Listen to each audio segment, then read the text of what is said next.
Arizo Artworks Production. Sunday Gospel.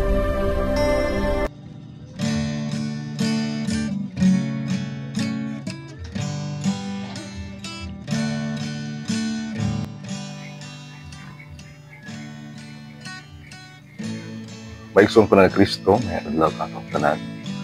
Welcome sa itong programa, ang Sunday Gospel. Karong Domingo ha, maong ikaduhang Domingo sa Advento.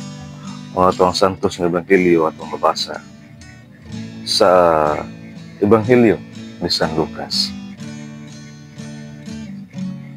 Pagbasa, gikan sa Santos ng Ebanghelyo, sumala ni Lucas. Himayaon ikaw, o Ginoo.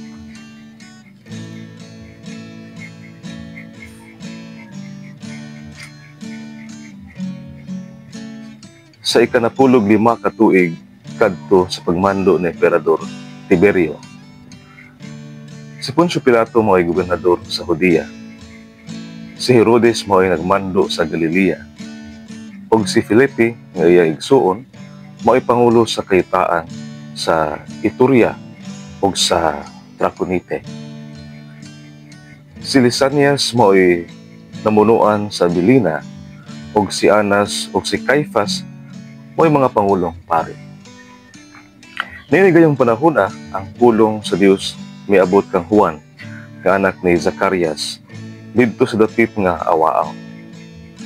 Busa gilukop pagtaak ni Juan ang tibuok kayutaan, nakasikbit sa suba sa Jordan, ug nagwali siya. Siya miingon, "Hinulsuli og biyae ang inyong mga sala, ug pabunyag kamo, ug pasayloon kamo sa Dios." Sumala sa nasulat ni Propeta Isaías sa iyang basahon. May nagsinggit dito sa kamingawan, "Andaman ninyo ang dalan alang sa Ginoo. Hawanin ninyo ang iyang agian. Abunuhin ninyo ang tanang libaong. Pataga ang tanang bungtod ug bukid. Tuluira ang mga nagliko-likong dalan. Hapsaya ang mga gansal-gansalong dalan. Ug makita sa tanang tao ang kaluwasan gikan sa Dios." Ang Ebanghelyo sa Ginoo. Daygon ikaw, o Kristo.